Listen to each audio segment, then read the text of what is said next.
Well, hello there.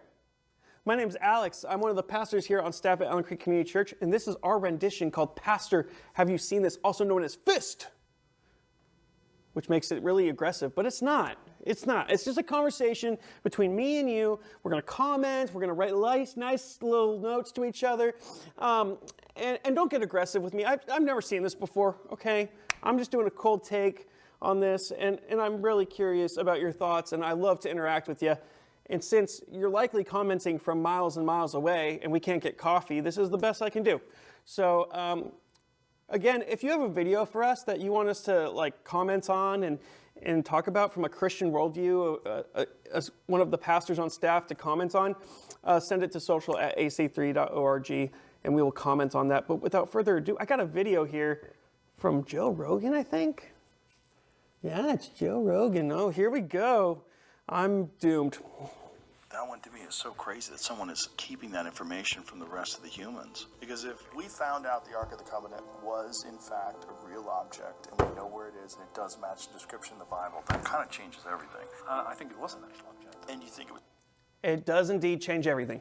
some nuclear something or another? I think it's what is rightly described as an out-of-place artifact, because if you look at the description in the book of Exodus, the very precise dimensions of it, it's got a layer of gold, it's got a layer of wood, it's got another layer of gold. It's very precisely specified, like a blueprint in the book of Exodus. And then it does all this stuff. It shoots out jets of fire and kills 50,000 Philistines in the city of Ashdod when they open the Ark of the Covenant and look inside, and suddenly everybody in that city is dying. And what they're dying of is cancerous tumors. This is described in the Old Testament. It's just insane that we know where it is.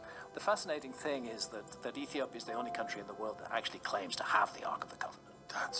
That one to me is just like, we know where it is. Yeah.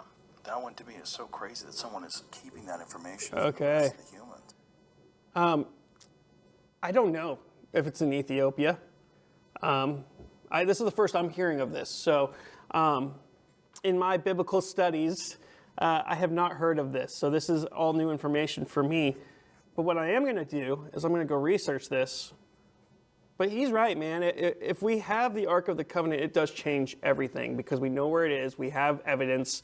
It brings more and more evidence to the already overwhelming evidence that we have of Jesus' existence, of his resurrection, of all of these different things, of the evidence we have of the writings of Scripture being accurate and actual accounts in all of that. So that would just pile onto the evidence to where it would just be a no-brainer. So, and why would they hide it? That would be my question too. Like, is it one of those things where, if I have the Ark of the Covenant and it's not shooting flames, which would be noticeable, I might tell people about it.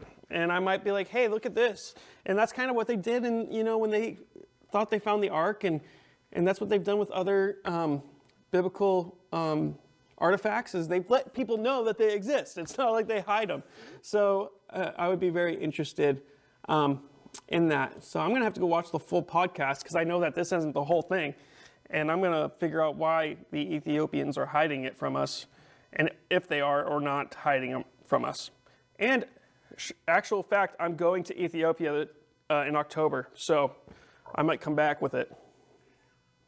I'm joking, by the way. I'm not. All right, guys, if you have a video to send us, send it to social@ac3.org. And again, comments on here. Is it hidden, guys? Is it? Are we going to be doing a Nicolas Cage movie? Okay? I want to know. All right? So we'll catch you guys next time.